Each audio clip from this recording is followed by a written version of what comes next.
before I left here, my wife was yelling at me like, "Do you even hear a word I've said?" Oh. And I was like, "Honey, that's just a weird way to start a conversation." What she started off with that. That was the opener. Well, from my standpoint, it was like, that's a strange way to start something, huh? Dum-dum. Oh, I it need was to a get joke. this. I need to- See what I'm talking about? A little slow. Gears turn real slow. In your mind's eye, you was like Elizabeth yelling, "You didn't hear a word I said." I'm like, golly, Liz, you got to chill. These are the jokes, folks. I'll be here all week. Oh my god! I keep running across these real good jokes on Instagram, but I forget to like tag them or save them, or I'll skip to something else, and I have that ADHD where I just keep scrolling up. I was like, man, where's that one? I try to go back. Then you wish you could have saved it. Oh my gosh, it's so hard to go back and find it. Or the one I hate the most, or I'll find it on Facebook. You know how somehow you kind of come across a reel, so you start going down the reel rabbit hole. And then you'll find a video like, oh, yes. And then somehow you'll touch the screen some sort of way. And it refreshes it. Gone. It's gone. That's the worst is when it refreshes it. Yeah. All right. So when are we going to have our band? I don't know, man. But I think what's No. with the band, what's confusing right now is, I feel like Ken is leaning towards more like soul sound. No. John has the heavy metal sound. I think Ken would rock the heavy metal if we come up with something organic and original. Yeah, I'd do anything. Hey, I think that there'd be some Is that a kingdoms suffered violence coming out. Yeah. I was talking to Angela about this. How I wasn't a singer at all ever till about a couple years into being saved. I mean, I would sing in the shower, I suppose, Worship, but never a singer. Like, you guys know me now. I sing, right? But didn't know anything about singing. And I was talking to Angela about the progression. Like, I learned how to kind of hold a tune in our early days, right? But one of the things that really helped me to kind of flow and just kind of sing and just go with the flow was when we had our band, Metanoia. Really? Yeah. With Joel and Todd. Yeah, to creatively sing, kind of ad-lib a little bit, and just kind of, it was really a growth experience for me. So was it gospel songs that you were really training and getting your voice? No, from church songs, or I mean from the church songs. You know what I mean? But what helped me to kind of I don't know how I can kind of express a little bit more in different ways was being in that band. It was really, really Memory Lane. That's the song. Yeah, really? Yeah, it still sticks in my head. Woke up with toothbrush in your hand. Like you wonder what happened. I woke up and this thing's in my hand. Well, I tell you, words just can't express. You know what I mean? Can't understand. When we wake up and you're passionate about your oral hygiene. You know what I mean? You just fall asleep with the brush in your hand, thinking, I'm going to wake up, and the first thing I get to do is... These are all lyrics that they had. All lyrics. People are puzzled, like, what's going on here, man? John had a lyric. No, tell the lyric. No. No. Oh, you're talking about mine? Yeah. Did we talk about it last week? No, we didn't. No? No. I thought we did. I thought we did. At the beginning of the last one? No. The beginning, no? When we were talking about singing the lyrics. Let me telegraph Hold on. Let me telegraph a paragraph of God's plan. Yes. Right? Yeah. Yes. That's good. Yeah. Words can't understand what he's done for you, man. And that's where it goes up for real. It's downhill from there. And it's like train wreck. Okay. I mean, I know what he's trying to say. We all know what he's trying to say, right? But that buffoon can't. Words, they can't understand. Words just have they have a life of their own, and they they can't understand. They can't comprehend. You know what I mean? Yeah. So, Yeah. but even still, I have not come across any words that can understand. You know what I'm saying? So it's just a dilemma. They're So, out there. yeah, They're out it's there. hard. You know what, Very though? few of them, Yeah. sir. I have not I'm seen sure it. somebody at You know what I'm Saturday Night Alive, Mhm. appreciated that. Yeah. Yeah. Well, that wouldn't happen at 180 Central. Oh, Yeah. yeah. No, Right up no, there. no, Yeah. no. I can remember that song, Buck 'em Down. Buck 'em. Yes. Buck 'em. Buck Buck 'em them with a down. B. Yeah. And Bernie came up to us. Hey, what's that song? The one you're cussing in? Yeah. Like, Bernie. Get up there. How long did we Sure. last? CFMC. Like, whew, I don't know what you're hearing, Bernie, but Well, He was projecting. That's what he was doing. Are you? talking about he's hearing us and he's like, I like that. Get him off here, man. Get these guys. Throw them in the trash can. when you're talking about singing, Yeah. all that made me think of is there's hope for me. There is. There's hope. In my I vast don't- experience no. with my professional singing, No. There's hope. No. Maybe one day I'm going to No. hone in and continue to develop those skills. Hey, I don't sing the best, but I can tell you this much. That side of the table, they both have the same disease. Owned. But you know what? I still sing. We Make, still worship. make a joyful noise. Oh, Make a joyful noise. Lord have mercy. Well, I'll tell you what. One day we're going to put out a song. Yeah. That's what we need to do. All right. Well, I think this is a good segue into it. Thinking about all these, growing up, we have all these great memories, all these fun things we did. But through the years, I think we also brought something along with us that we shouldn't have. Right. And it was probably a lot of misconceptions, a lot of myths, I guess. Mhm. I guess that's a good way to say it. A lot of myths in the church. And so I'm excited for tonight's episode of Myth Busters. Okay. And that's what we're going to talk about. And so, welcome back. I'm Jesse. We're here with John and with Ken. And this is our third episode. I'm really excited about it. We're going to take on the kind of theology that doesn't just get things wrong, it gets people stuck. And that tells you that grace is fragile, questions are rebellion, and leaving a church means you've left God Himself. So, some of us told us we were out of God's covering, we're out of His alignment, we're out of God's will. I want you to remember this. Real faith doesn't panic when you ask questions, and real grace doesn't disappear when you mess up. So, welcome to Mythbusters Church Edition. I want to start off with this premise. I think when people come to church, they don't realize that you could get bound up once again in religion, and that in itself can keep you in captivity. And Galatians 5:1 says, "It is for freedom that Christ has set us free. Stand firm then, and do not let yourselves be burdened again by the yoke of slavery." And that scripture has been sort of an anthem in my life as God began to bring healing, because it's for freedom He set us free. That was a cadence. I like that. Yeah, it's one of my favorites too. Yeah. I don't know what. I think it's freedom, but it is for freedom set us free. Yeah. Yeah. And what a concept that Paul was saying that, right? Like you can be set free. Christ can set you free. Now walk in that freedom. And that was revolutionary for me Sure. as time went on. I think in the context of, looking at it, the Judaizers trying to put them back under the law, under bondage, they came to spy out our freedom. Yeah. We're not bound by these 613 laws anymore, man. They're trying to spy out our freedom. So freedom from religious rules as well. Yeah.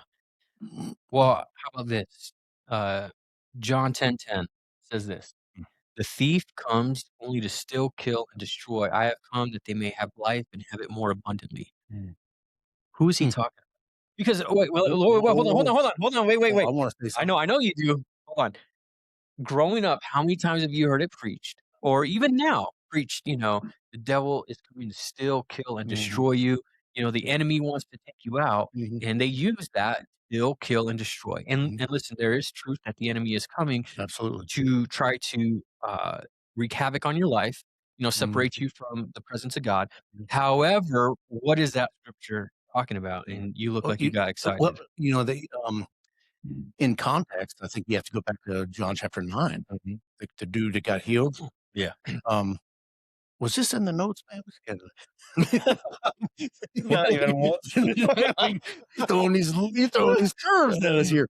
But I think for that story, the man got healed, right? And then, Yeah. they just couldn't believe, tell us again, how did you get healed? They're saying, this man heal me, and you want to be disciples and you disciple of him? No, you're completely born in sin, that Yeah. whole story. And then chapter 10 is a continuation of it. It doesn't break.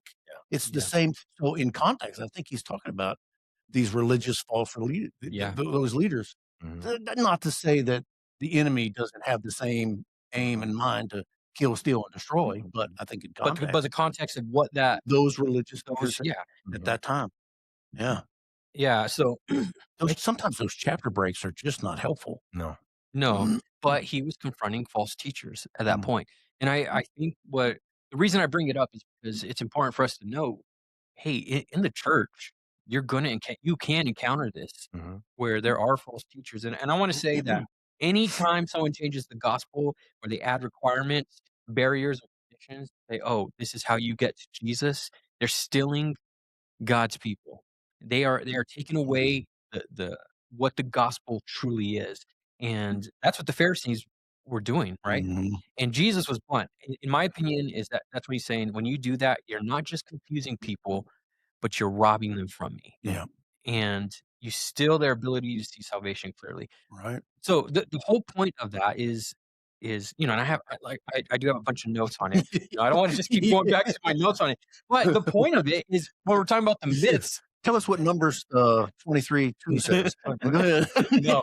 We'll know that.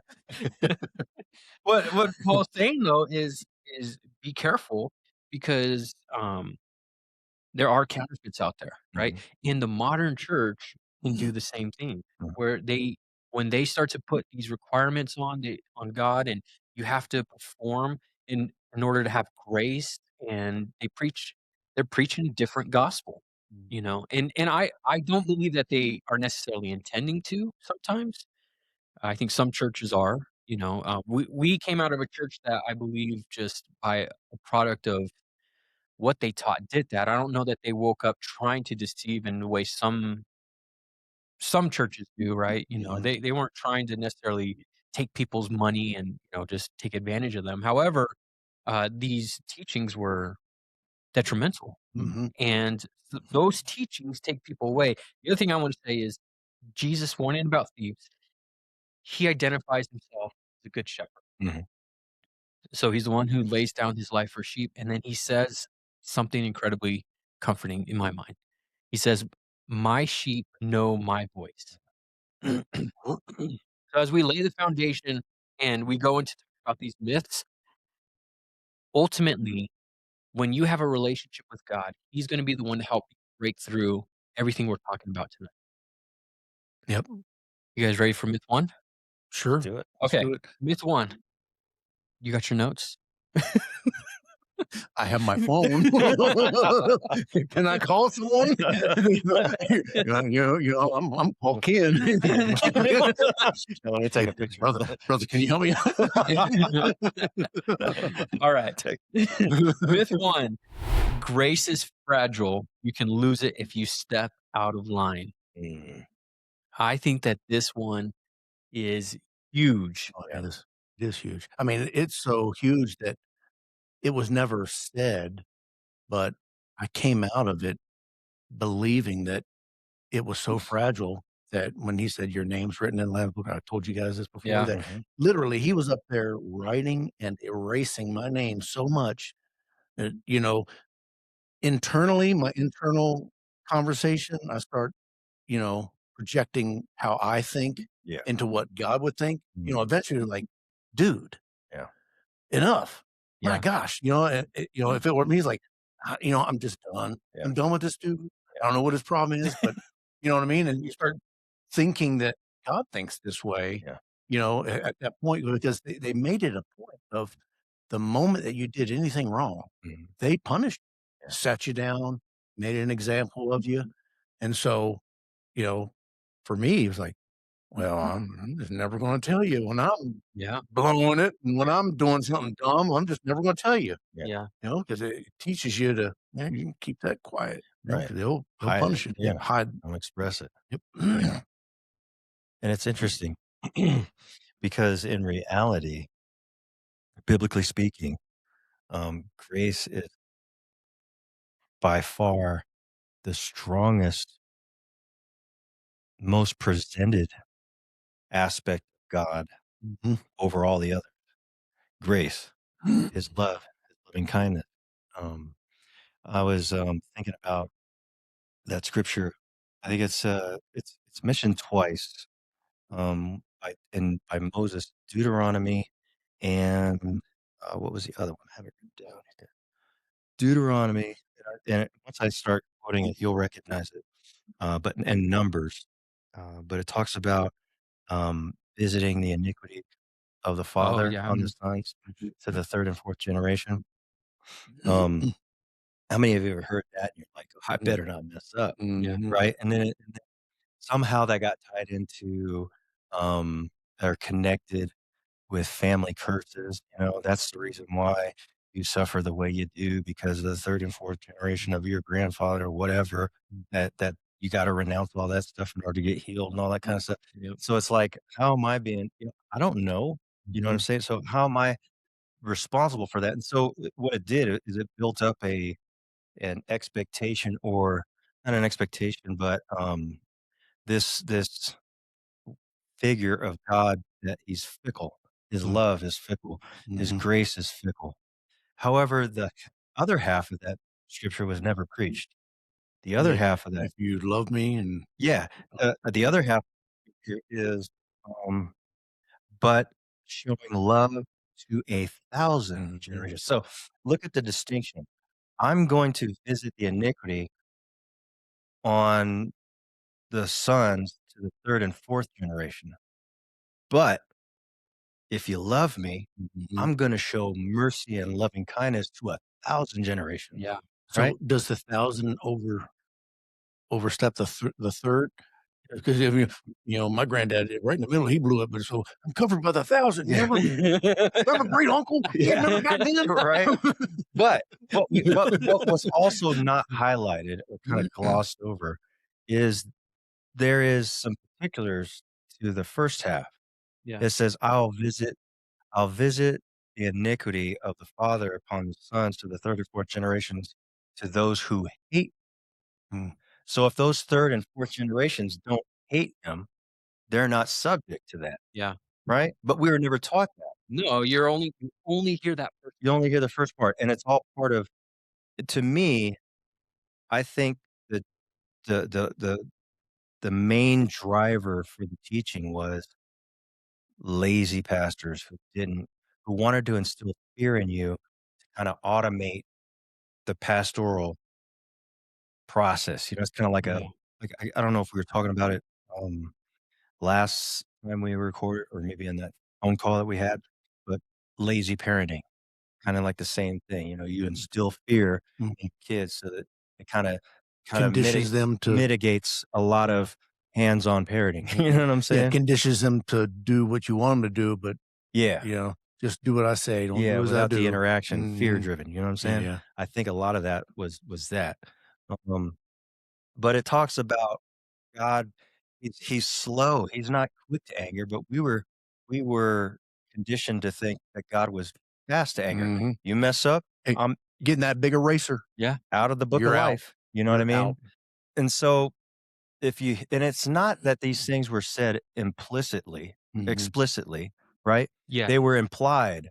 And so you just, man, and not only that, but that in conjunction with our own dysfunctional lives coming up, our own dysfunctional families, Mhm. the fact that we had fathers like my father, he he grew up in the Jim Crow South, dysfunction in his family for generations, you know what I mean? And so, that gets passed on to you, so you think, yeah, that you project that actually onto God, and you would because you've got this predisposition of what baggage you're carrying, and then you got this slanted, half-baked preaching and theology coming at you, and so it's a perfect recipe for horrible, stinking thinking about who God really is and how he sees you, right? Yeah. So I remember watching one particular story that I think of is, like, to this day, just breaks my heart. But, I remember at the age of 18, my family's going through personal struggles and everything, and my sister, at the age of 17, gets pregnant. Mm. Not only did she get kicked out of church, but then over the pulpit, you heard about it, right? And there were there was strong language, wow. right? Strong language, basically, basically saying things like, "Oh, you're out in the streets, just messing around with everybody," Right. and just using, quite honestly, using terms that I'm surprised even came across the pulpit. But Mm. that being said, that moment, grace was needed. Mhm. Yeah. Grace would You're gonna kick someone when they're down. Was not even Yeah. just needed, it was called for, Yes, you and know? and Mhm. and let me tell you this, she was wrong.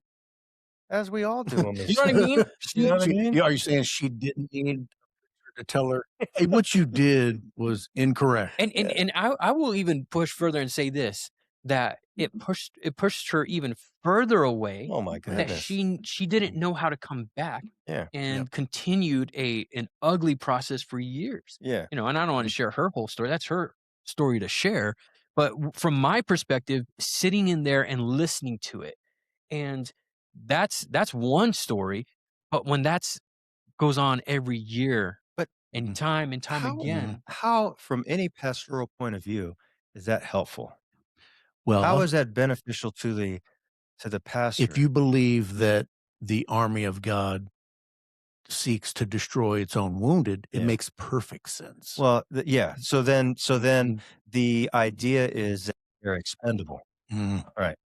Or maybe if I shame you so much that you'll wanna come to loving arms, being from the angle of being so shamed. That is Does so that make sense? twisted. No, not at all. Yeah. And I think part of it too is, "Oh, let's remove sin. We can't have anyone around sin." Yeah. But the reality is everyone is a sinner, Yeah. and they're all hiding what's All really it going does on. is Yeah. what John was Yeah. talking about. Yeah. I'm not Uh-huh. talking about it no more. No. Yeah. It makes them more sophisticated sinners. Mhm.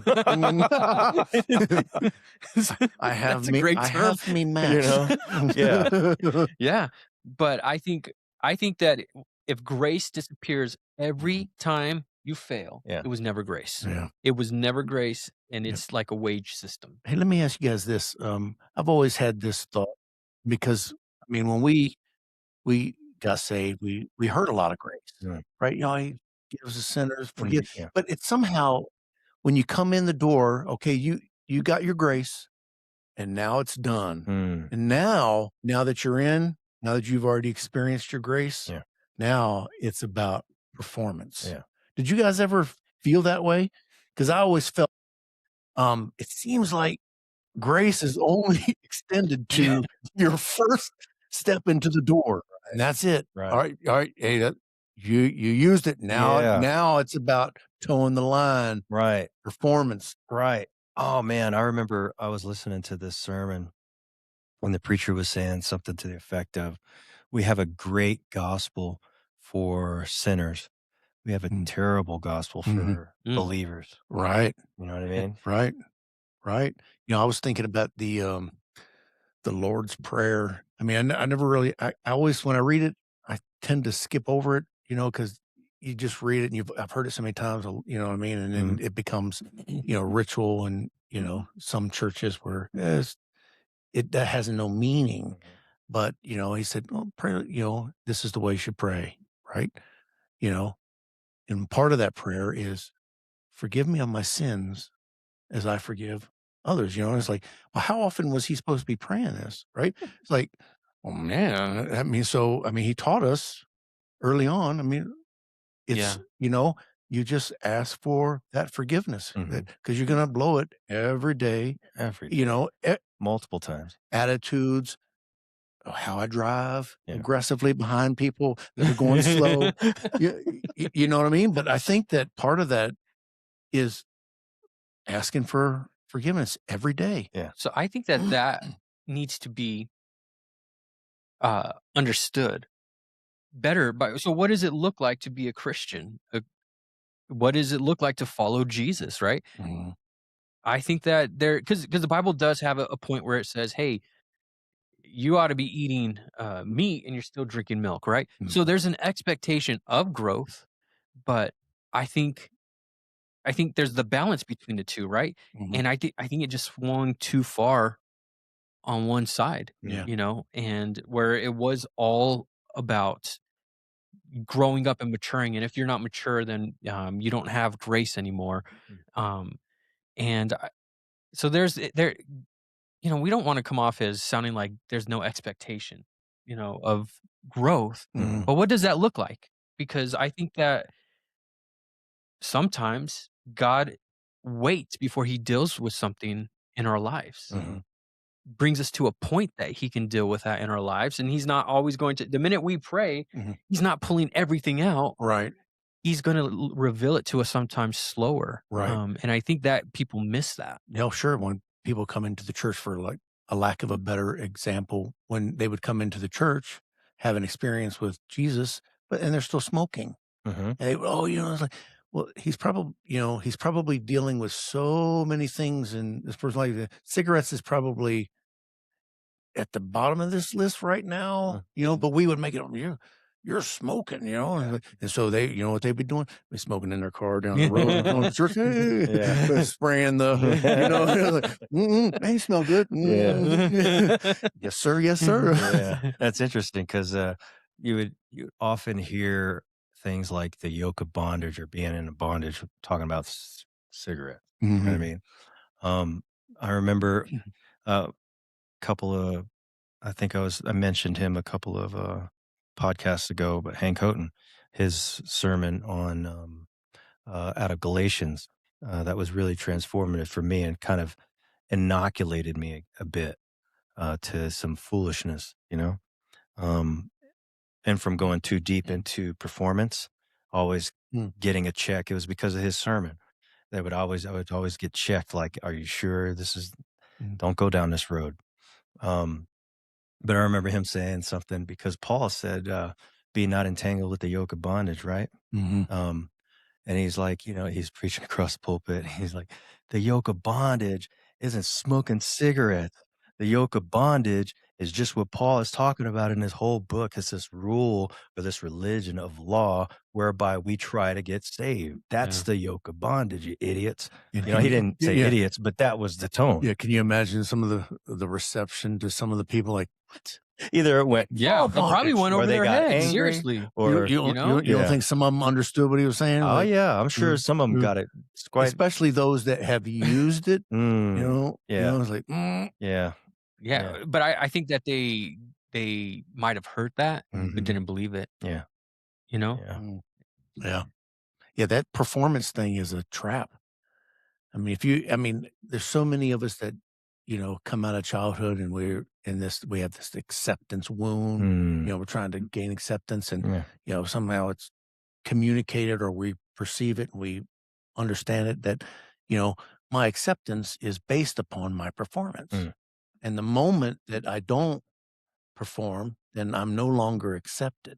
Yeah. And then transforming that into, because the internal conversation, we start projecting our voice and our reasoning on how God might view it. And like, well, geez, I'm not a very good Christian right now. You know what I mean? So sometimes I feel I'm sideways with the Lord, and it's my own hurt and my own ways of viewing things because I have that hurt, and then you're in a religious system where you feel, it's about your performance. Mhm. You've already used up your grace when you first came in the door, and now it's about performance. And if you don't perform, then, you be sat down or disciplined or, Mhm. shunned to where, don't even shake his hand anymore. You Yeah. just get a friendly wave, Yeah. "Hey," So that's the culture that Mm. propagated this kind of mentality, Mhm. you know? Getting if you don't perform right, Mhm. you don't get sat down or you don't get, um, uh, approached or asked to do any type of ministry or join any type of Mhm. ministry to any significant level. Mhm. Um, all the kudos and whatnot goes to the high performers, so to speak. You Right. know what I mean? The ones who are towing the Yeah. line, they're Yeah. Yeah. perfect with it. Yeah. So there's just this whole culture that supports this Mhm. idea that I've got to perform. And if Right. I'm underperforming, God, they obviously aren't accepting me. Maybe Mhm. God God is isn't not. accepting me. Exactly. You know. And if you come into the church with that wound, Mhm. and you get into that kind of a system, it doesn't help you. But it's not just the people coming in with that wound, Mm. but the very people that are propagating that have that wound and Have that haven't dealt exact with it same wound. themselves. The Yeah. people Yeah. that are preaching, Mhm. you know? Gosh, man. I think becoming a parent really also helped me change my view of grace. It really should, shouldn't it? Yeah. But you look at some guys and you're like, And I know. Mhm. that this Mhm. surely, Mhm. because I had the same experience, Yeah. that being a parent transformed everything. So you look at this and you're like, dude, you must, man, are you a psychopath? What are you? Yeah. Mm. How? Mm. Surely for you, when you had kids, it Mm. changed some Oh, things, sure, right? yeah, for your plans are on the back burner. Right. If you don't have enough money to get this nice toy or Mm-hmm. they need diapers or Yeah. they need this, well, all right, well, my plans are on the back burner. Right. Yeah. Right. I remember, Mhm. like, the way it kinda really changed my mind is, just walking with my kids when they were toddlers, Yeah. holding their hand, right? Mm-hmm. Mhm. What are they doing? They're trying to run in the road, Mm-hmm. they're not doing it because they wanna die. Mm-hmm. Mhm. They're going to. You know what I mean? Like, if they run in the road, if I They let them they run in the just don't road, know. they Yeah. just don't know. And Yeah. so, Mhm. now they're older, and so when we walk on the sidewalk, they're not trying to run in the road You don't anymore. hold their hands anymore. I try to Yeah. with my Yeah. daughter. My boys won't let Yeah. me. Yeah. Get off. Yeah. I have a son ever trying to hold my hands like, "Get off me, man." No, but, like, now Trying to riz on your dad. What's wrong with you? What's wrong with you people? no, but now, like, I think that's a perfect example of the Christian walk, right? When Yeah. when you're younger, in the faith, you're like that toddler that's walking with Jesus, Mhm. and you're gonna try to do dumb stuff, but God's grace is there; He holds you tightly, right? Mm. And then as you continue to mature in the faith, maybe you're not running out into the road, God still has to deal with things, but yeah, so it does change. We're not here sitting here saying that, grace is like this license to go do something. Mm-mm. Grace, though, is a bedrock. Mhm. It's a bedrock to your Mhm. growth. And Mhm. Mhm. so I Yeah. just it like I said, having kids really changed my Mhm. perspective on grace. So how did it I mean, surely we all read the same Bible, right? Mhm. And at least from what I understand, at least my perspective and what I'm picking up from you guys is it seemed like the thing that would separate us from God would be sin, of course, right? Yeah. Or myriad of other things, underperformance, all that kind of stuff. Mhm. That would be the thing that would separate us from God, right? The way we're, Mhm. um, but when what Paul says, he says there's only one surefire way to get yourself separated from God. Mhm. Um, well, there's one way to get God really mad. That's unbelief, right? Mhm.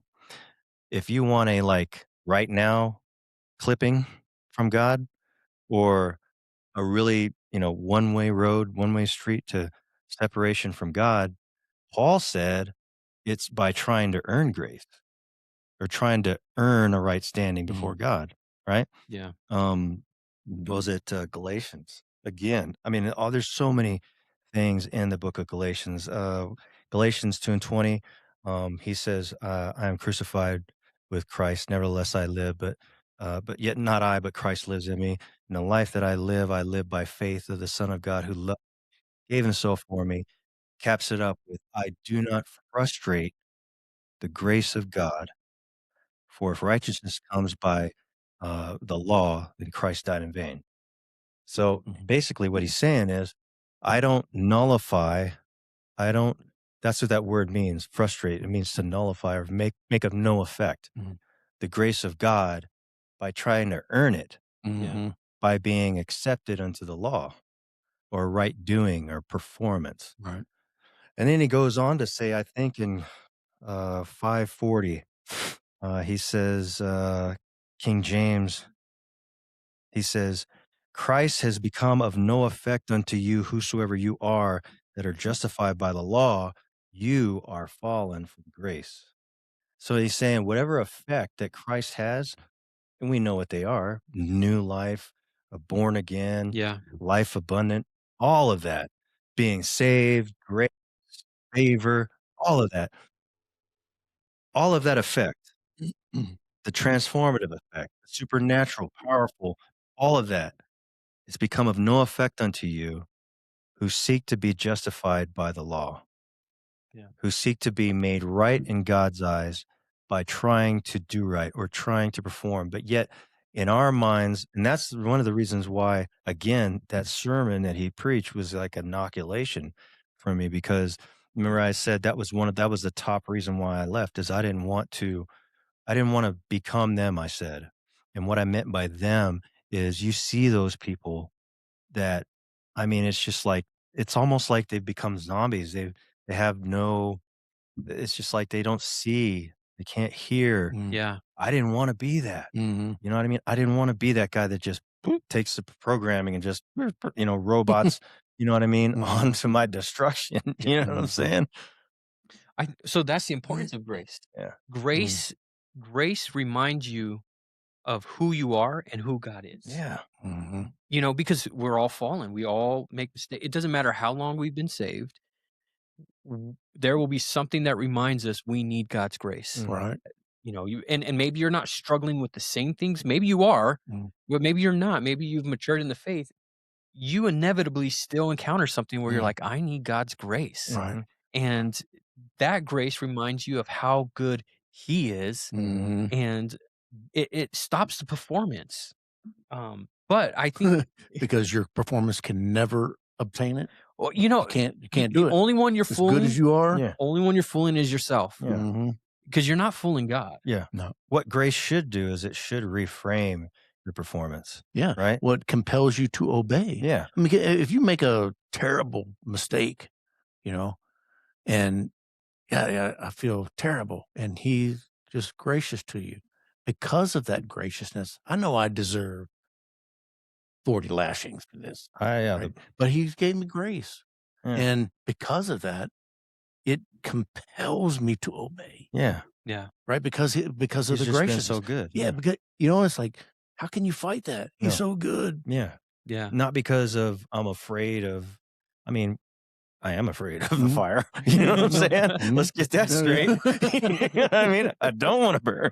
All right. My skin's dark enough. I'm red enough. Yeah. I do not like fire on my person. You know what I'm saying? I mean, let's get that straight. Yeah. But that should not be the foundation of your relationship with God. No. It might start that way, which is okay.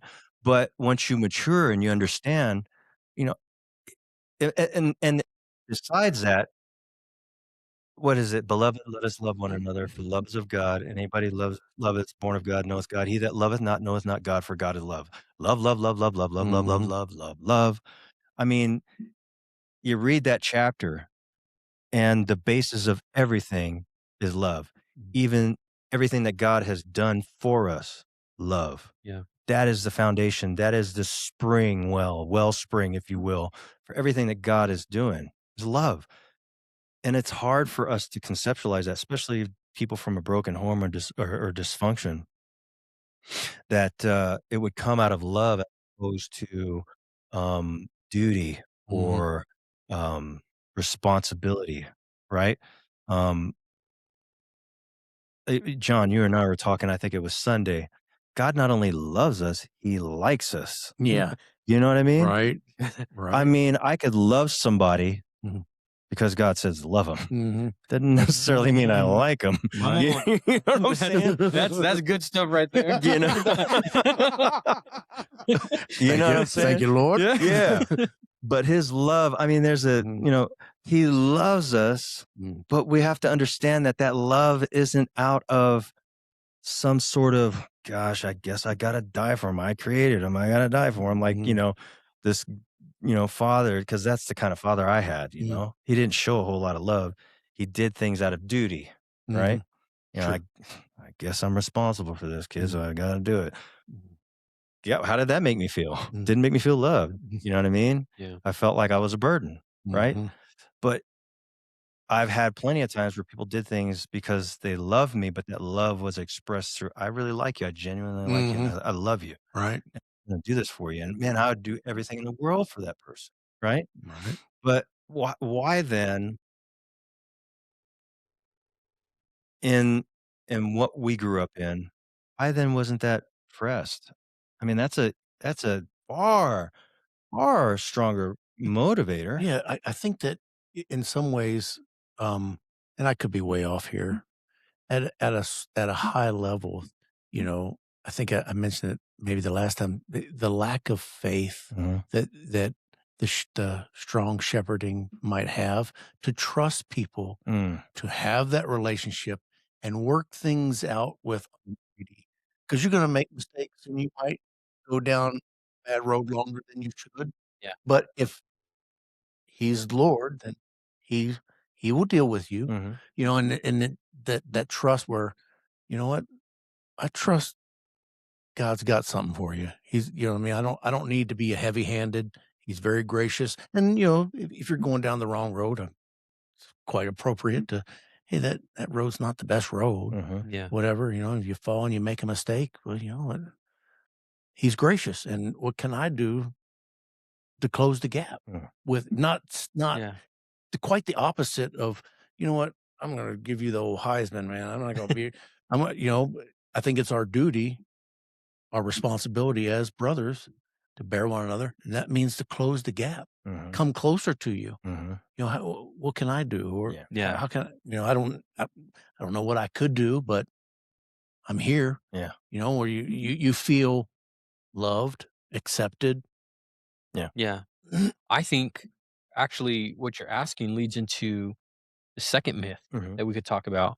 And you know, the first myth being this, that grace is not fragile, or the myth is grace is fragile. You can lose it if you step out of line. And what we're saying is grace is not fragile. It's the inverse, Yeah. which is the correct way to see it. Yeah. It is the strongest. Yeah. You know? But how did we get to that point where we thought grace was like that? And I think it leads into this myth. Spiritual covering means your pastor controls your life. Mm.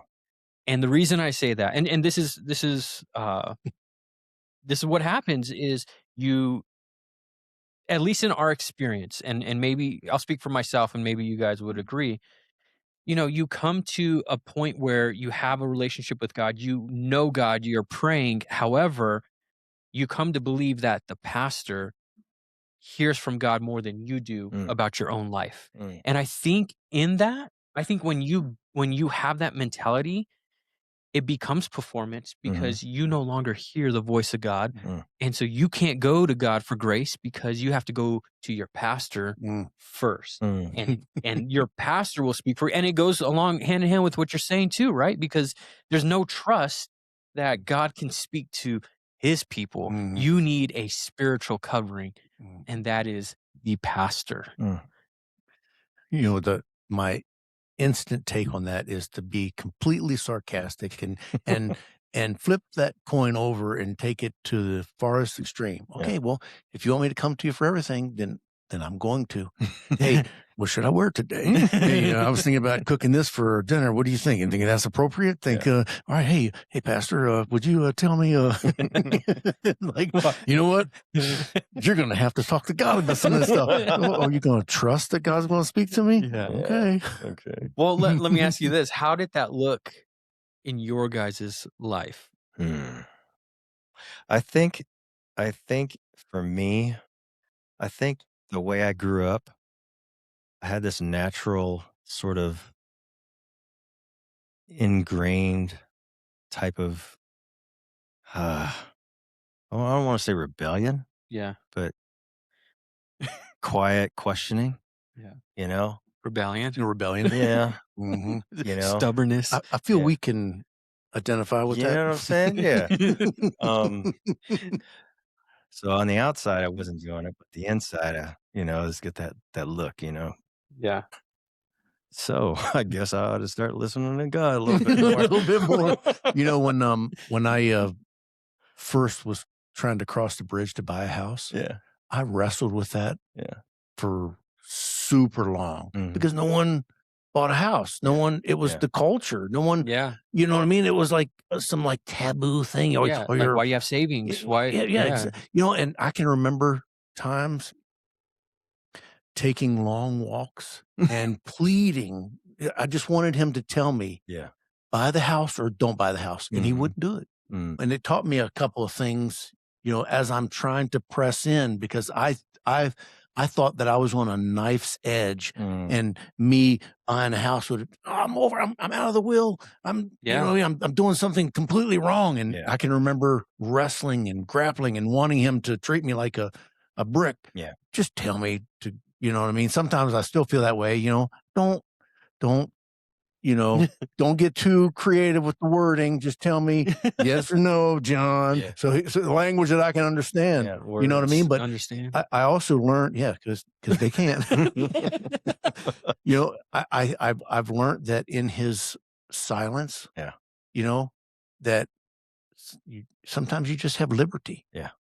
right? Yeah. Whether you buy a house has no bearing on what I wanna do with you. Right, What he right. wants to do in my life has no and I have to trust that if he didn't, that he would have warned me in some form or fashion. It turned out it was a great investment, but I can remember wrestling. Mm. I mean, I didn't tell anybody. I was taking long walks at night. I was Mm. like, should I buy? Should I? And it just makes sense to, you know what I mean? But you got the culture of the church, like, we don't buy houses. That's not what we do. Yeah. It's like, well, it kind of makes sense, but I Yeah. remember me wrestling with it for a long time. Yeah. Lord, just can I do this? I don't. Yeah. Well, I think that it creates that culture when you're brought up in there that you can't hear from God or God has to, tell you every single thing, like you said, and some things don't have a bearing.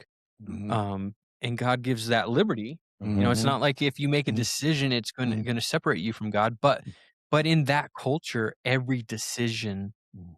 gets treated that way. Yeah. And so you have to go take it to the pastor because he's gonna hear from God and give you that special word that you're waiting for. Mhm. Yeah. And sometimes I think mistakes are a good teacher.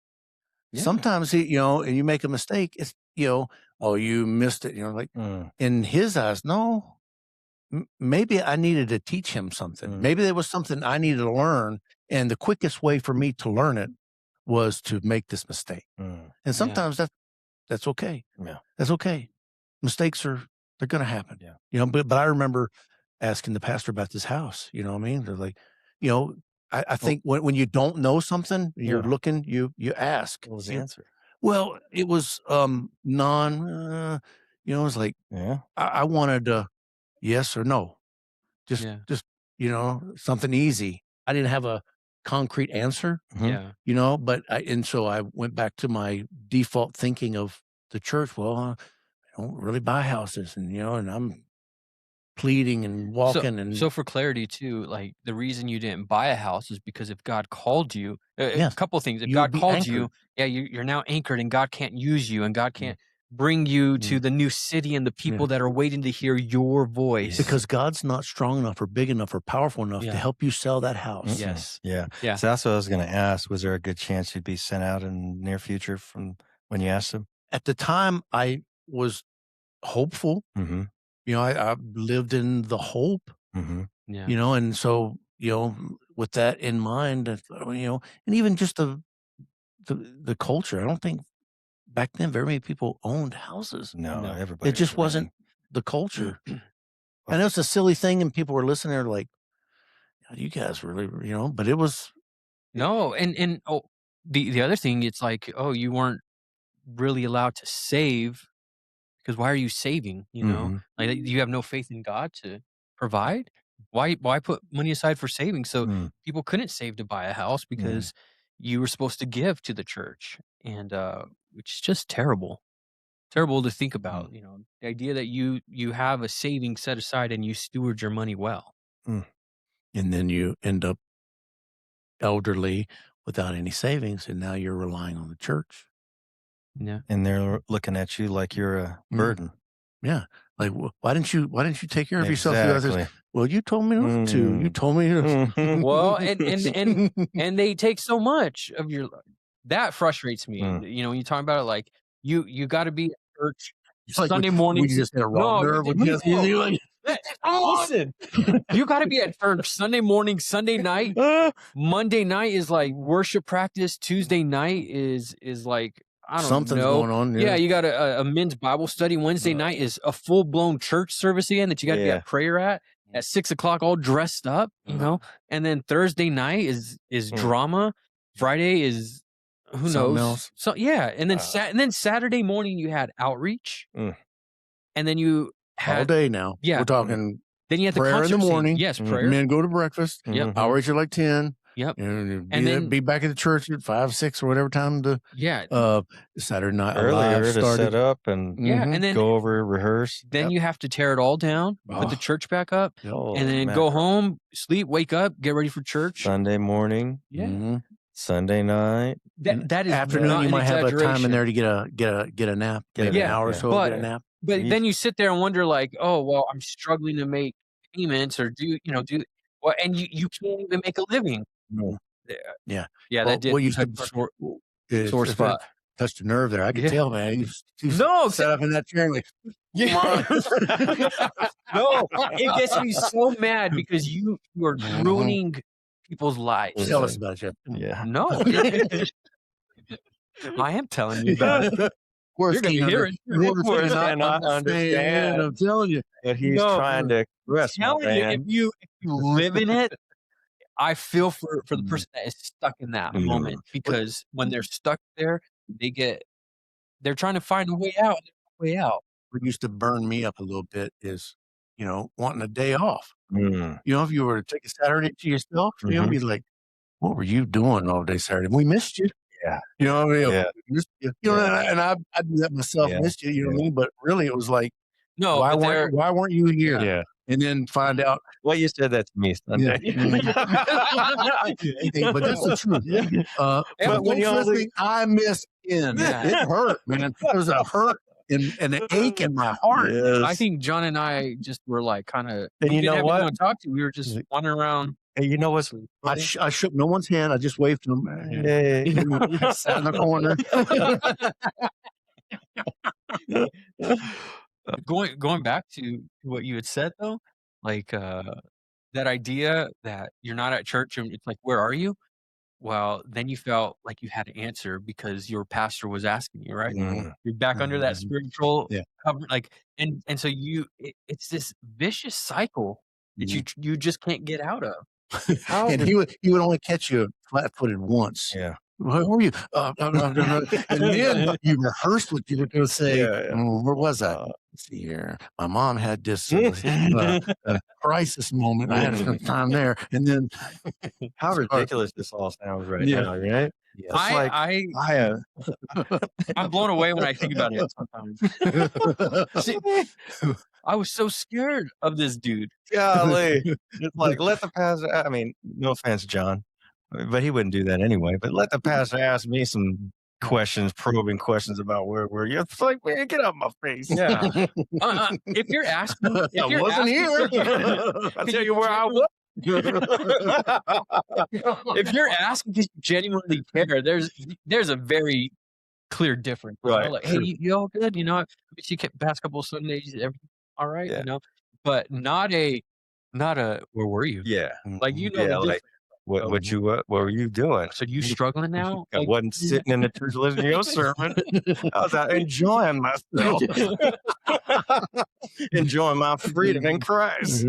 No, listen, I mean, we ain't trying to make light of, going to church and all that kind of stuff, but you know what I mean?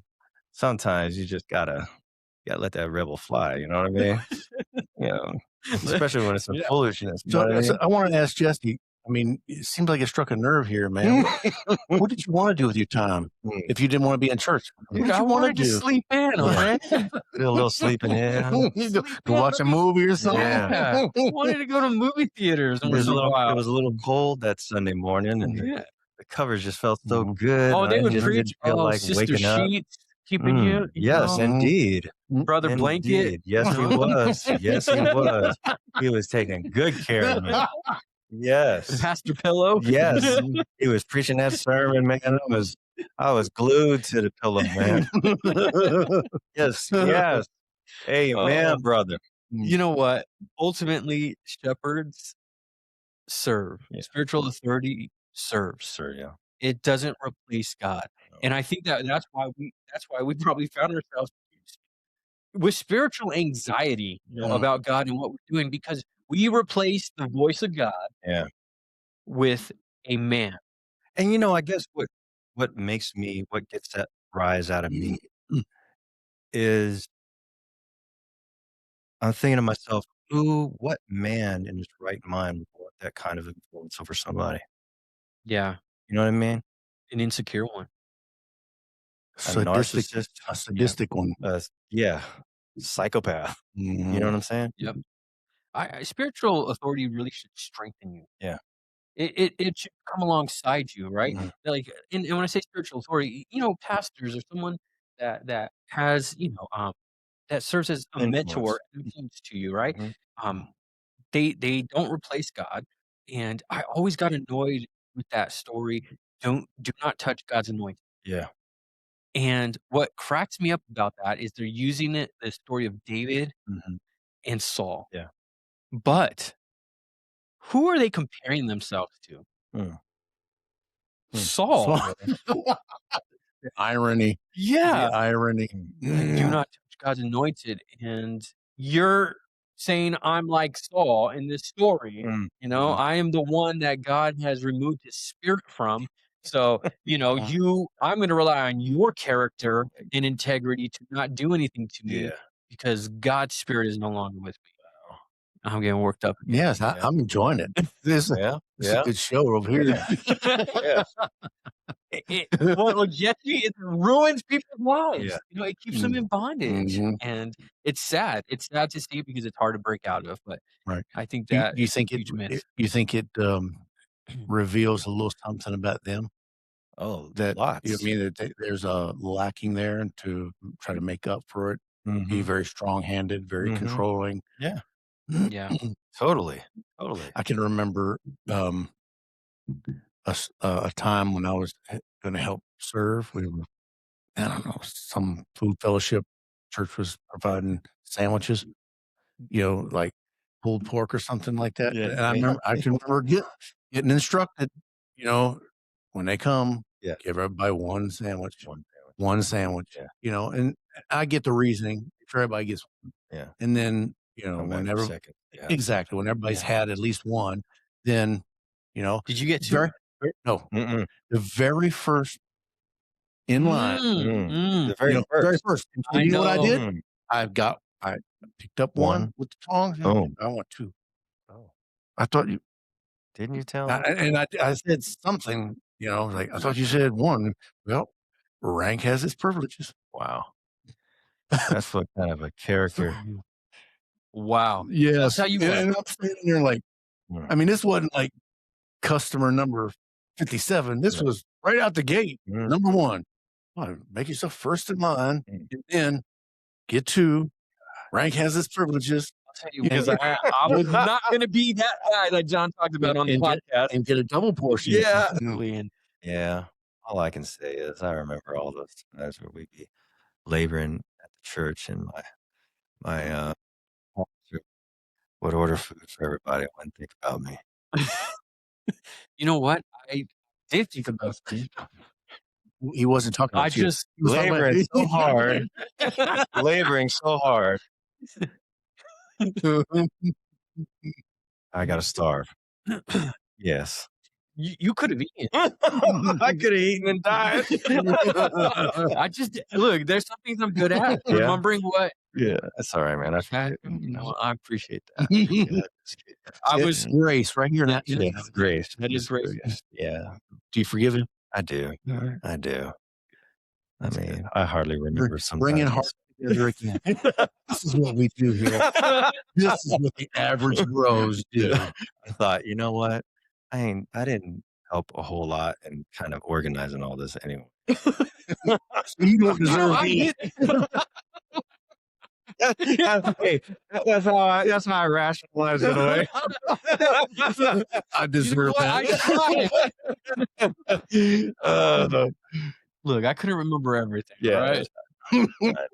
I did. I remembered to bring food. I just, Yeah. You got to, food heck, there, for real. and it was good too. Yeah.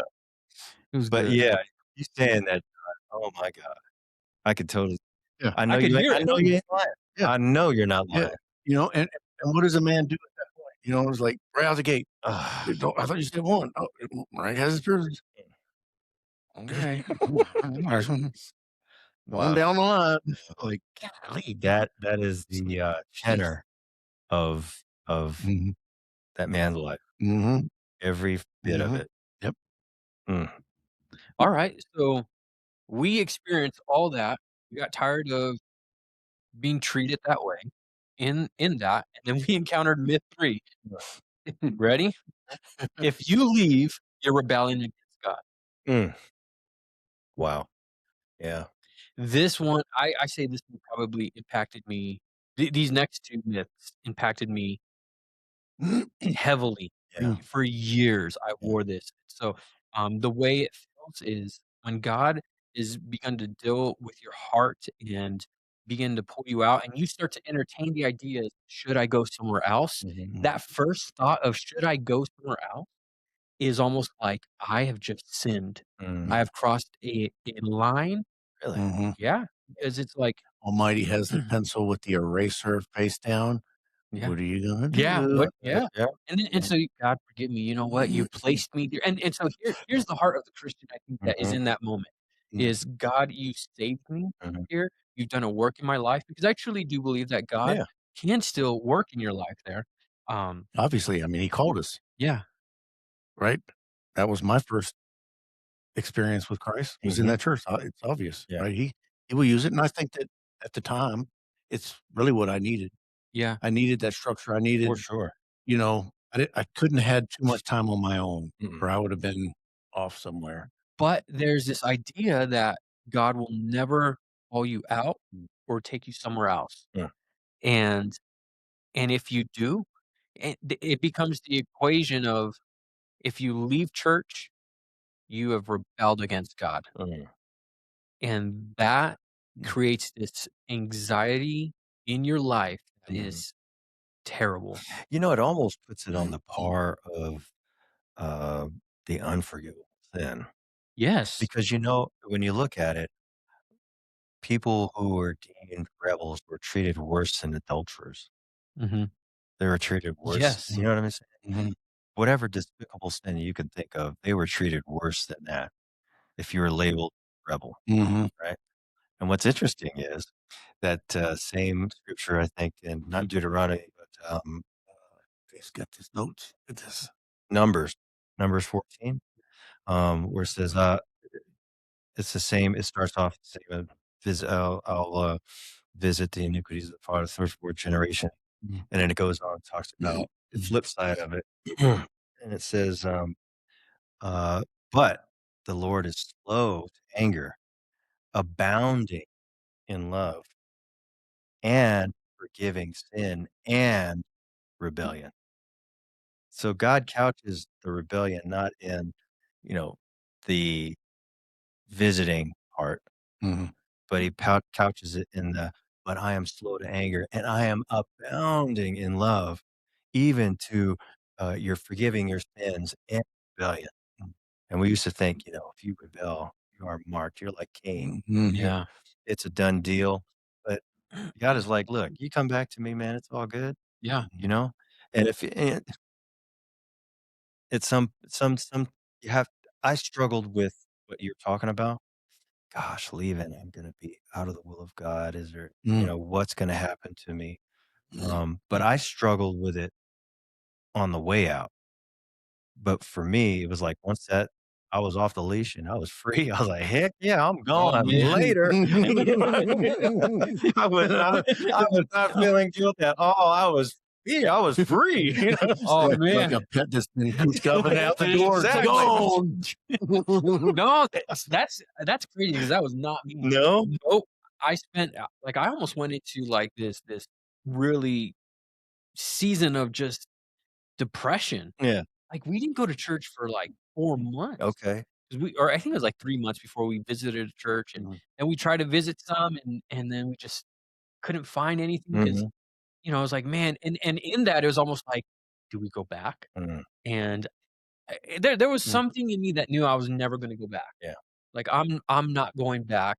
I thought maybe I might go to a different, church within the fellowship Yeah. maybe, but I Mm. knew I wasn't going back To here. that one. Yeah. Yeah, and, Well, your wording, you said, leaving the church. Mhm. I think we were conditioned to believe that that was the only church. For That sure. was the church. I mean, you Mhm. could go down to a church down the street, but it wasn't it wasn't the they church. weren't really Yeah. saved. Exactly. So you thought, I think we all thought that that was the only place because Yeah, Mhm. we were conditioned to believe it. So Yeah. leaving it would be you in some ways felt that you were leaving the church. Is that how you guys felt?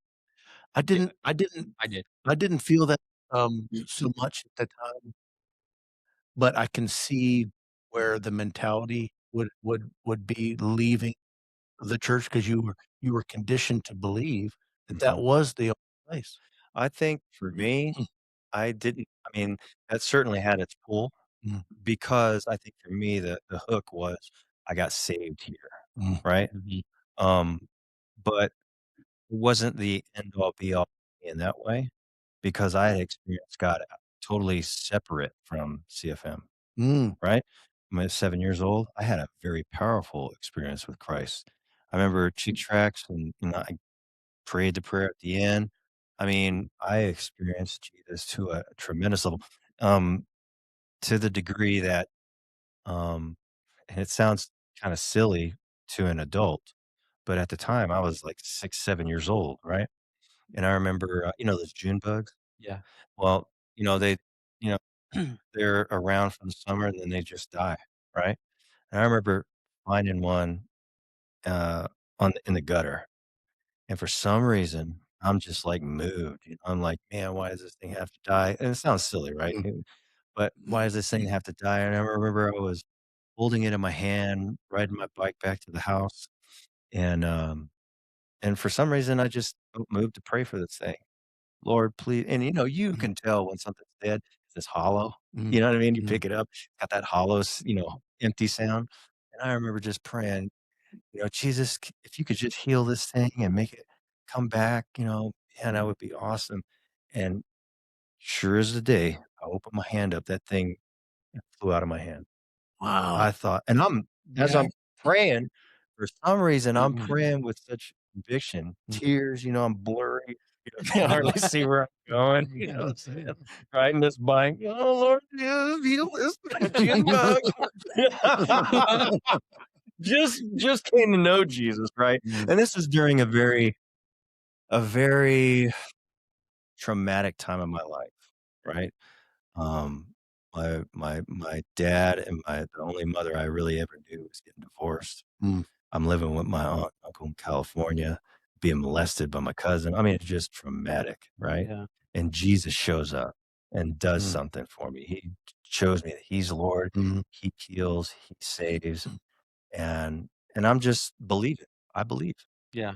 And so here it is, another kind of incident in my life that just showed me all the more that he was real, right? Praying for a June bug, 6 years old, riding a bike, crying, believing Jesus, and I opened up, the thing flew out of my hand. I was like, "Whoa." So I think the reason get back to the point, I think the reason that that didn't have that much staying power for me is because I experienced Jesus a whole heck of a lot more powerful Yeah. when I was younger. Mhm. You know what I mean? No, for I so then I was the opposite. Mhm. We came to church. That was my That's first what you do. yeah, that He I prayed was for like a June bug. He yeah, did not. Jack June bug. That's what Dave did.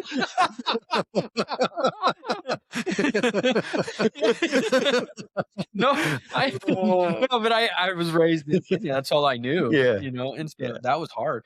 But I think what happens is you end up confusing loyalty with holiness too, Yeah, Mm, right? Like, you're loyal to the system, yeah, and yeah. if I am loyal to the system and I'm following the church, and the church is the best thing in this world, you're taught, like, there's nothing else out there, Mhm. oh, sure. and everybody else is lukewarm, and, Mm, everyone else is misled, um and that's what you're taught and told all the time. mhm, You think that you have to be loyal to that, Yeah, and yeah, then if you walk away, well, there's never gonna be anything as good, which I thank God I walked away yeah, because then when yeah. you found something that was no, better, you're like, you're "Wait like, a "Oh second. my gosh." There's some real people here." I was like yeah, it was like Mm, eating, Difference between chuck steak and a ribeye, huh? yes, Yeah, yeah, and being able to finally, like, taste something good and yeah. be like, "Wow, there's" I'm not gonna say I didn't wrestle.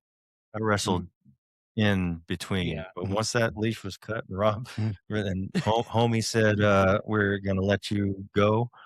I'm like, "Alright." mm, But I did kinda yeah, feel I did go through a little period, couple few months of kinda being despondent, but it wasn't anything tied to the fact that I had left, yeah, but it was, because I was missing something. I didn't have that yeah. mhm, fellowship, that camaraderie. You mm, know what I 'Cause you mean? get cut sure. off. Yeah, Yeah. Oh, man. yeah. You gotta start over. You All gotta over, yeah. find all new friends. Yeah, and then it was like, "Well, why do I wanna do this? Start all over, invest all that time," it's just like Mhm. Yeah. so it was Man, a wrestle. the wrestling for me was to overcome some of the bad thinking and Yeah. some of the stuff that I believed, but if I had to articulate and show someone and, walk them, here's why I believe that, I couldn't do it on some of that stuff, Yeah. and so I had to, whoa, geez, man, I just took preaching at face value for Yeah. some things and, you know, didn't understand, some of the stories like, "Don't touch God's anointed," I didn't at the time, I wasn't thinking, "You're making yourself out to be Saul," Mm. in this Mm. story, Yeah. "And I'm David, I Right. should be," Right, right. but having to rethink some of those things that I believed, performance being probably the biggest one, that Yeah. acceptance and performance, Mm. Mhm. and thinking that there was a whole bunch of grace for me when I first came in the door, but then I used it all up. Mm. Yeah. There's no understanding of what grace really is, you know? Mm, I think with this myth, the reality is that sometimes leaving is obedience, Yeah. mhm, and I wanna encourage anyone who is listen, these ones really get me because, um, they can make someone stuck for years, Mhm. and it is bondage. Mhm. You're in mhm, you're in bondage, and you can't move on, and, I just wanna tell you that sometimes leaving is obedience, Mm. and God is calling you out, and that's okay. You can still be grateful for the work he did in your life, the Mhm. foundation that he mhm, set, but he's got something better for you, and leaving does not leaving a church does not mean you're leaving God, Mhm. right. and you're not walking E away from God. especially if he's calling you. Yeah. If Yep. he's calling you to go somewhere else, Yeah.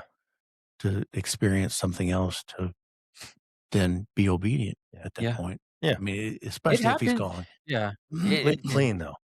yeah. Leave clean. What does that mean? That means, don't cause a lot of damage on your way out, Mm, through bitterness or whatever. If you're gonna leave, then leave clean. I agree with that. Alright, so then let's go to the 4th one. Myth 4, God's will life ended when you left. Hmm. Mhm. destiny shattered.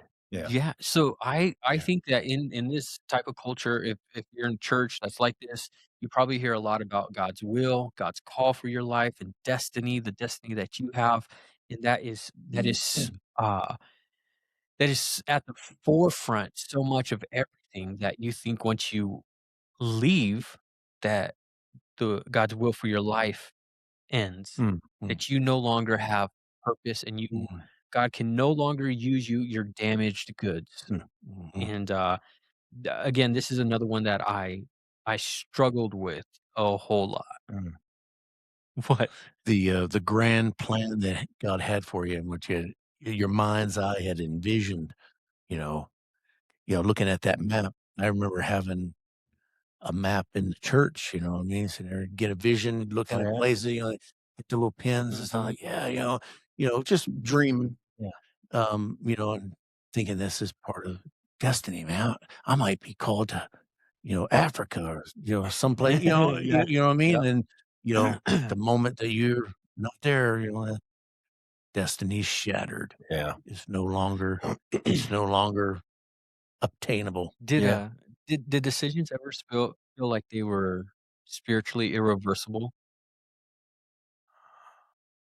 For a time. Yeah. For a time. I wrestled with that because the shift for me happened around like 99.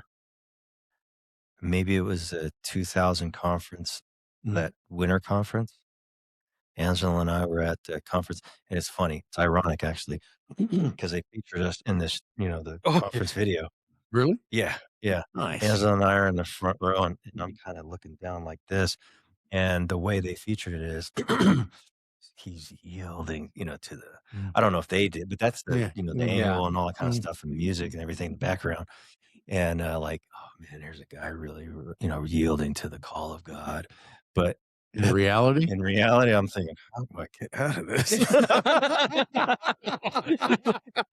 I thought you were going to say I was sleeping. I was taking a nap. In reality, I'm taking a nap. Oh my gosh, I gotta leave, and I gotta leave now. I got to go. I think when I think about the will of God now, I've come to understand that there's a lot of different definitions in the Bible. Yeah. So you have God's sovereign will, which means that His will be done regardless of the decision that you make. Right. Right. Him sending Jesus to the cross. That was going to be done regardless if one Roman soldier decided to, go to work that day or not. It was going to happen. It's His sovereign will. And then there's God's moral will, where, this is where we learn what sin is, right? And He says, hey, this is what you do to remove yourself from sin. And then there's also God's permissive will, where God does allow us to make our own decisions, and it doesn't always mean that it's right. But He allows that. He allows that in our lives, and sometimes so we can learn. I wonder if it's kind of like, the books that we used to have as Gen Xers. I don't know if you millennials had it. Or are you talking about like choose your own adventure? Choose your adventure. Yeah. You like read and you have to make a decision, and that tells you what other places you go, and then you go back. What happened if I said this? Yeah. Oh, okay. It did. When you said what books, you said what books? I mean, I instantly went to Calvin and Hobbes.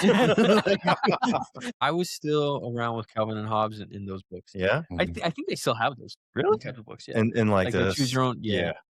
Oh man. It's I remember every kid used to have them like in middle school, not middle school, mostly like fourth, fifth, sixth grade. They were like, okay. Oh, I fell down the shaft into a mine. Oh, back in the 80s. Yeah. I don't remember that too much. No, but your time's coming. Yeah, sir. no, I know it's not there yet. No, but oh dang, I totally missed that. See, that's what he's good for. Those under the underhanded, under the radar. Yeah, he has this facade of like kind and gentle. Wouldn't hurt a soul, but he pulls out the daggers, man, and he's quick about it. He's like, where did that come from? You're like, where did that come from? Jesse's here. That's where it came from. Ribs, man. See? Yeah. Old moron over here was slow to the uptake.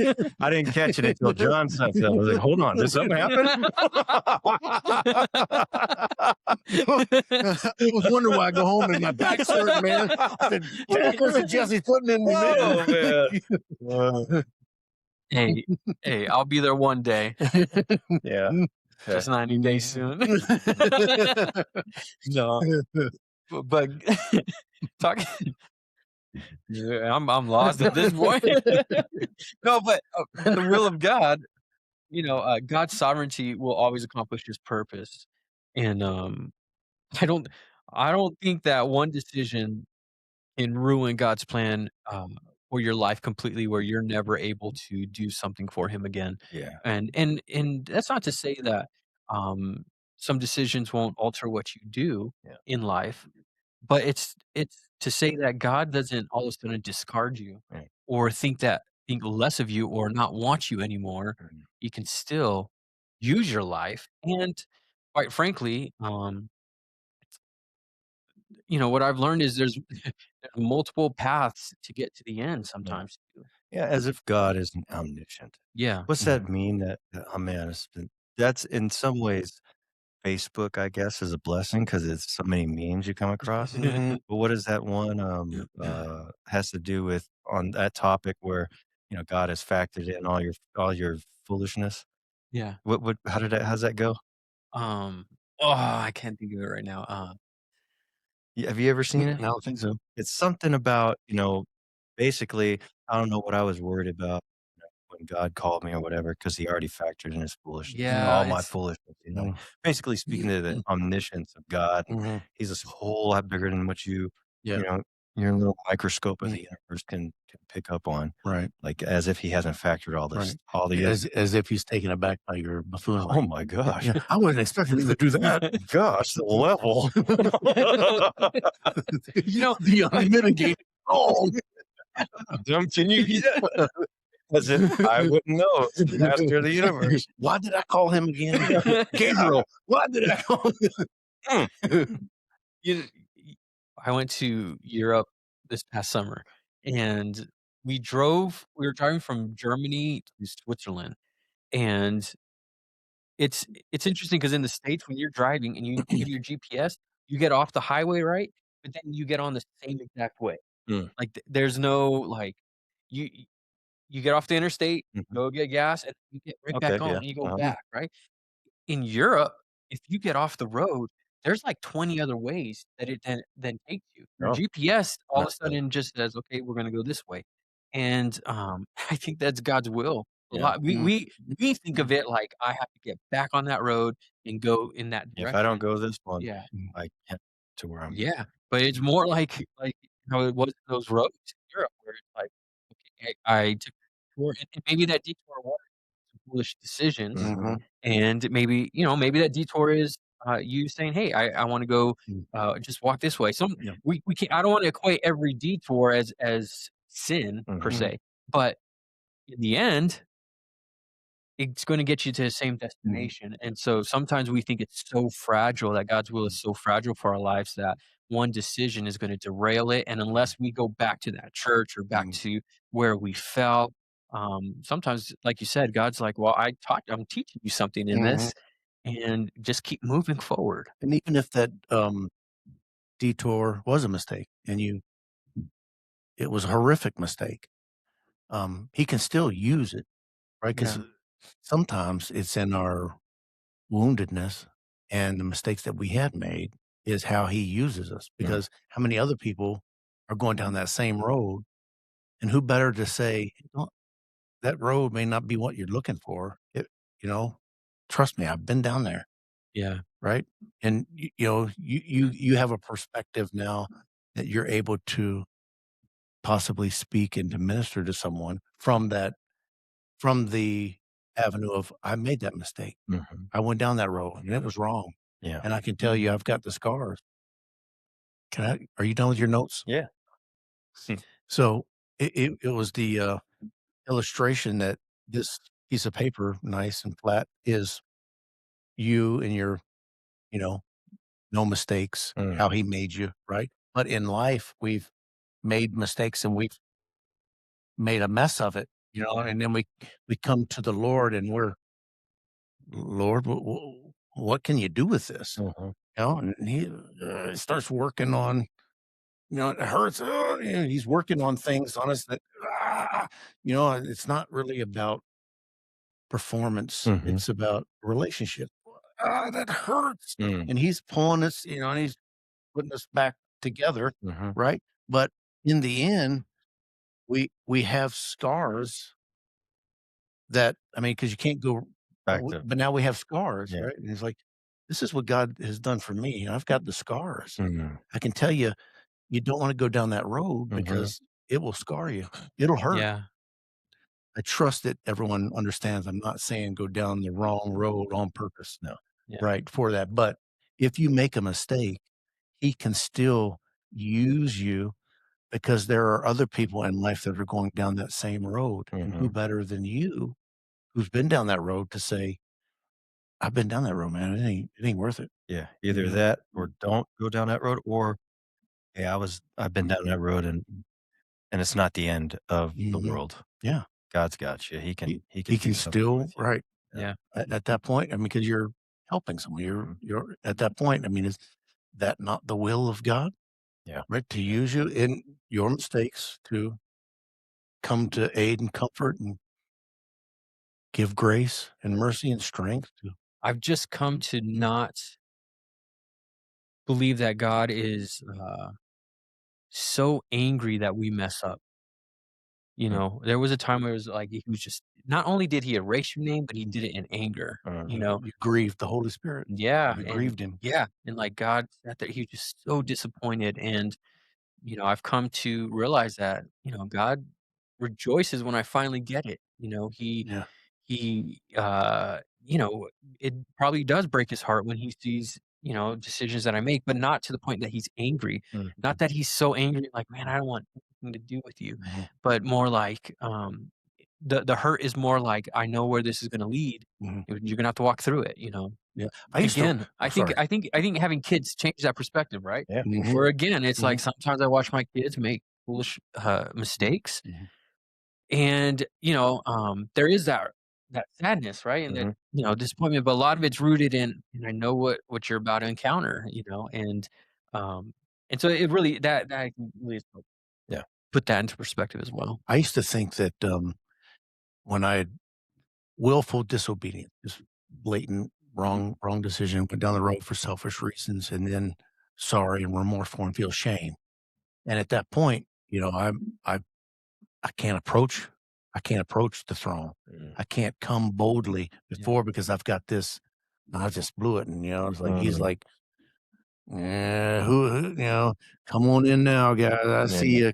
And I think in reality, if we are truly sorry and repent before him at that moment, you can run up to him, hug him, and but in my mind, I couldn't do that. Like, no, he would, because I'm projecting how I would think onto. So now I got to go earn it back and show it and prove it to him that I really am sorry. Exactly. But when you have kids, it's all right, and they're sorry. Yeah. All right, come on, you're good. Extending that grace to them. But for some reason, when I get sideways or do something dumb, it feels like I can't immediately go to him from my own mental viewing of things erroneously. But in reality, because I find that he always makes the first move. Always. I'm willfully disobedient and way out in left field. And here he is. Like the prodigal is coming running. He's got, hey man, how's this pig pen? Yeah. How's it feeling, man? Yeah. Yeah. That's interesting, because I was thinking about the prodigal son and how the Bible was saying that while the son was yet afar off, the father saw him, which implies that the father was waiting, looking. Weather eye. Is he coming back? Where is it? While he was yet afar off, the father saw him, ran after him, fell on him, and kissed him on his neck. And I like to do that to Keenan every now and then. And I see him, I kiss him, hug him, and he's like, get off me. What's his reaction? You know what I mean? Get off me. I like to close the gap quickly. Yeah. Get around that tender part. Yeah. Yeah. He used to be really resistive at first, but now that he's kinda older, he just Mhm. kinda lets it Yeah, you're like, happen. "Whatever." I was gonna ask you, was there something that happened in, raising your kids that kind of was a turning point for you, or one of the things that God used to kinda open your eyes to his character? I think my own buffoonery and my, um, coming back, from buffoonery land, Mhm, you know what I mean? Working out my relationship with him mhm, and the grace that I had learned at that point, yeah, then, extending that. And look, I wasn't in my kids' formidable years, I mhm, wasn't all that patient. I mhm, just wasn't, trying to grapple with my own stuff. yeah, I don't, and it was too many. I mean, they outnumbered. It was like way too many of us. And I was not very relational. yeah, Rules based. yeah, Disengaged relationally, but yet mhm, had some. Hey, some. And I think now extending those that grace and then just mhm, being upfront and honest with a lot of stuff. yeah, It's like, yeah, I went down this road. It was mhm, it was a complete mess, and, and I'm telling them all about it, as to not go down that road, yeah, you know what I mean? And if you find yourself down that road, yeah, right, I feel that I'm a safe place. I've got nonsense, he's good. He's a yeah, gracious God. He's a good God. I'm in the middle of still raising kids. mhm, But I'll say 2 things. I think the first thing is, uh, I've learned a lot about the character of God and how much I fall short mhm, because, like, that patience, right? I haven't always been patient, and God convicted me of that. Man, you like, that is not how you would want me to deal with you, mhm, And so that has shown me a lot. And, is I'm sure there's like you said, we're all knuckleheads sometimes, Mhm. yeah, and Some of us a little more than others. Some of us have a little bit more knuckle than others. some of us, always have that side eye, yeah, yeah, we're born with the side so, but but we've but in that, he sees the whole perspective of yeah, everything. Like, he sees why we're dealing with something and is patient with that, whereas, us as just humans cannot always see those different perspectives, and then mhm, it isn't until time where God reveals something, but that probably has been one of the biggest factors of revealing who God is. Sure. yeah, I'm trying to go down the road of, being better at viewing people and seeing myself in them. mm, And what I mean by that is they make mistakes, they say things backwards, and, extending grace to them because, I tell my wife this, she doesn't believe me that I have people repellent. huh? I I don't make a very good 1st, 2nd, 3rd, 4th, 5th. You think so? No, I know it. I've What? experienced Really? I've experienced it because sometimes I'm just sideways. I'm in my own internalizing, and I can come across very and, I'm an introvert, really. I mean, not with you guys, but with people I don't know. It's like, Mm. I'm backwards, and so that, I can be standoffish, and people are like, "Prideful?" And I'm like, "No, I just, feeling awkward over here." You know what I mean? So and I can't remember why I started to tell that. I just wanted people to know. Yeah. So So, in if we conclusion, have that awkward I'm awkward. I don't make a good 1st, 5th, 6th, 8th impression. Still working on it. That's all I gotta say, though. just some tidbits I about had to get John I had to Wood. get off my chest. Yeah. I've been holding it for so long. Oh, man. Well, thinking about God's will for your life and when it ends, I will say if you struggle with that, one of the things that it's going to really affect is Mhm. your confidence. Yeah.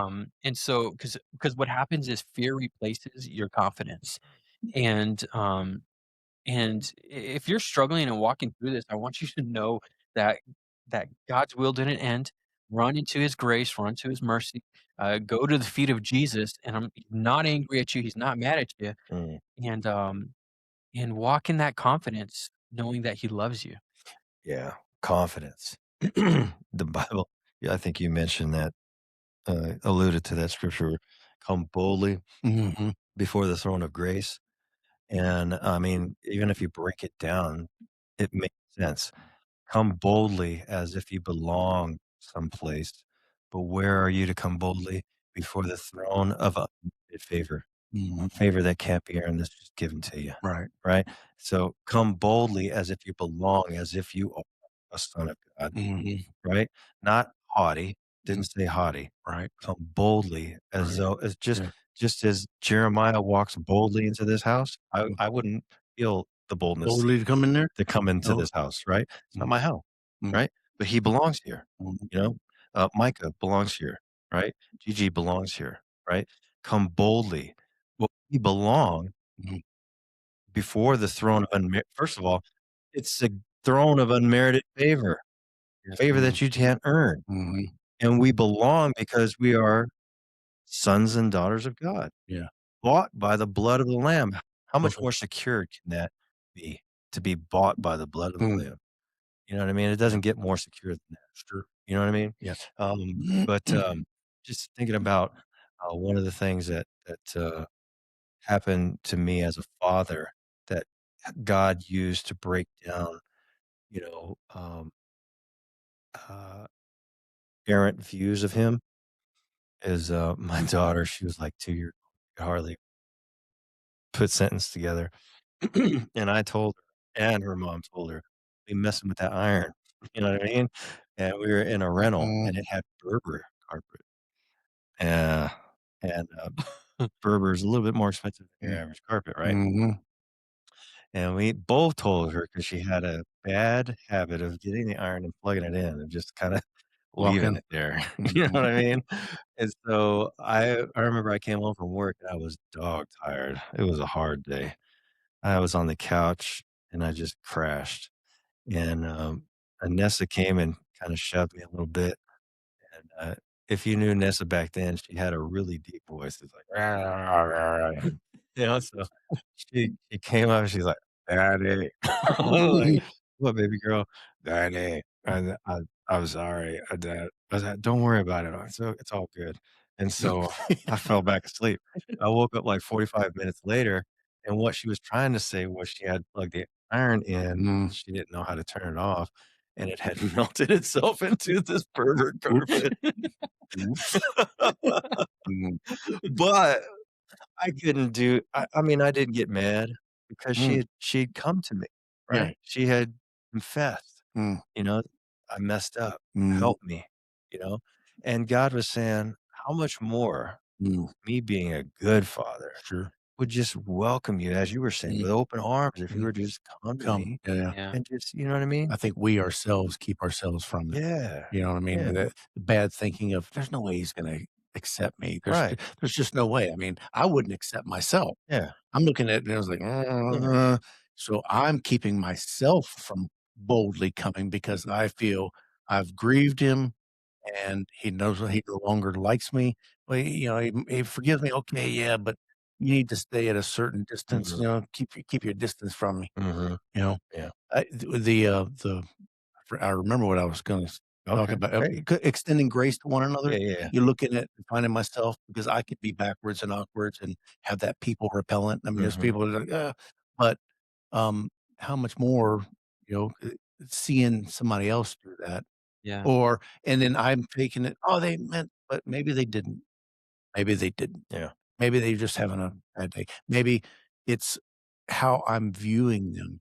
And Right. sometimes it's our view, our filter of how we're perceiving things and approaching, Mhm. you know, that's why I felt that I was in my own filter. I could not approach the throne Mhm. boldly Yeah. because now I've got this long and rich history of Mhm. mistakes and failures, and Yeah. I just can't. But Yeah. that's not how he is. No, not only It's that, not. but It was me keeping myself from him mhm. because Mhm. I was projecting my thoughts as a human on how God might think, you go away from me. Yeah. But that's just not how he is. No. I love the idea of going boldly before the throne of God, the throne of grace, uh, because that's everybody. Mm-hmm. I don't think there's one person who can't be like, "Oh, I don't need that." Mm. We all need that. Yeah. And when I think about the will of God, if you wanna know God's will for your life, just walk with him. Mm-hmm. That's it. Mhm. That's it. Go to the throne of grace, Mm. walk with him. Mm. And so many people are concerned with, am I in the will of God? Am I doing what he called me to do? Mm. And that they skip the first step of just walking with God. Mhm. That's the byproduct. You're going to do what God called you to do when you're walking with him, talking to him, listening and obeying, right? Mm-hmm. Mhm. But it starts there. Just and that's at the simplest form is just walk with me. Mhm. Yeah. And Just as walk. he opens doors, it'll be very obvious. Oh, Yeah. this door's. Oh, I see. Yeah. Be very Yeah. obvious. And as if your failures aren't baked into the equation Yeah. already. Right. I mean, Some of our equations are a little bit longer than some of the other ones. This factor divide by this and multiply by this. Oh, hold on. I'm going to figure this out. and this Hold on, variable, hold on. that's why. It was like 30 minutes of silence in heaven. It's like, I'm figuring out John's formula. Give me a second here.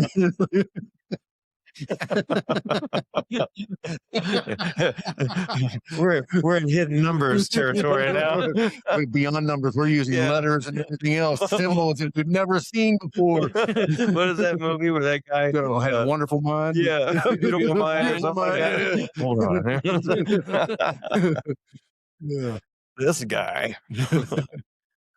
All right. Well, I'll tell you what. There are quite a few more myths that we're going to bust, but we're going to have to do it next episode. All right. Because I promised Jeremiah to go get him some food. Oh, So we gotta snap. go get him some. So you know what he wanted? No. He wanted some chicken. Oh, Yeah. oh, Yeah. okay. You know what else you wanted? Grape food. Yeah.